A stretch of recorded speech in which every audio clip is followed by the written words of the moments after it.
because people, even subconsciously, even if logically they know it's discretionary, they're doing the sums in their head. It's like they're offering a 40% bonus with this job. That's amazing, and it's they're never going to get it, but you kind of add that on, and it kind of factors in.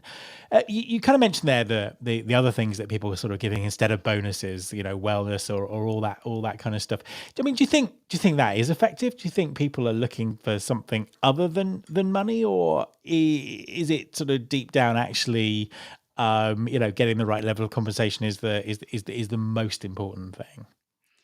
I think things like additional PTO and wellness benefits shouldn't even come into the conversation when you're trying to think about a bonus or something extra. Treat your people right, give them enough time to rest, um, take care of their health and stuff like that. Yes, for us in HR, it is definitely part of compensation, but I don't see that for someone who doesn't understand how total compensation works and all of these things as being an equal type of like a replacement for a bonus. And we also have to think about roles that are historically very dependent on bonuses like sales Mm. and people that are like commission based or very um, performance based type of roles. You're not going to tell a salesperson that's used to making, I don't know, twice their salary or 50% of their salary in bonuses and commissions and all of these things that extra PTO is going to compensate for that. I'm so tempted to say, oh, maybe it's ending because the stats you quoted at the beginning about the amount that end of year bonuses are being cut is really significant. Is there another viewpoint here, perhaps a slightly dystopian viewpoint, that we might go the other way? You talked about salespeople earning commission. If we're moving towards a world with more fractional employment, more temporary employment, more technology to measure performance, might it be that actually the concept of a bonus is becoming this sort of pay for performance thing, and we sort of move the other way?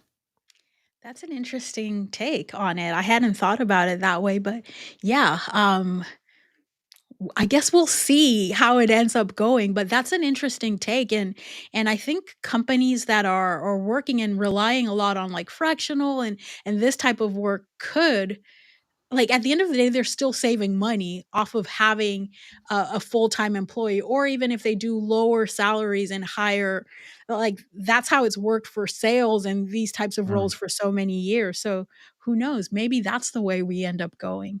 It could be. So, kind of ending, kind of trending. Yeah, like, That's our conclusion. inconclusive, we don't know, we will see. Rona, thank you very much for joining us. Thank you, see you next week. Absolutely. And there we go. So that is the end of another show. Thank you very much for joining us. Thank you for everyone who made comments. We got some of them on the screen, which was fantastic. Thank you to Matt, our guest, and of course, thank you to Jocelyn and Rona for their amazing contributions as ever. Lots of content coming up on Purple Acorn. So you can tune into the HR Morning Show. That's on Tuesday mornings, 7 a.m. Pacific time, 10 a.m. Eastern time. Hire Her, a Talent Collective podcast, is on Wednesdays at 11 a.m. and 2 p.m.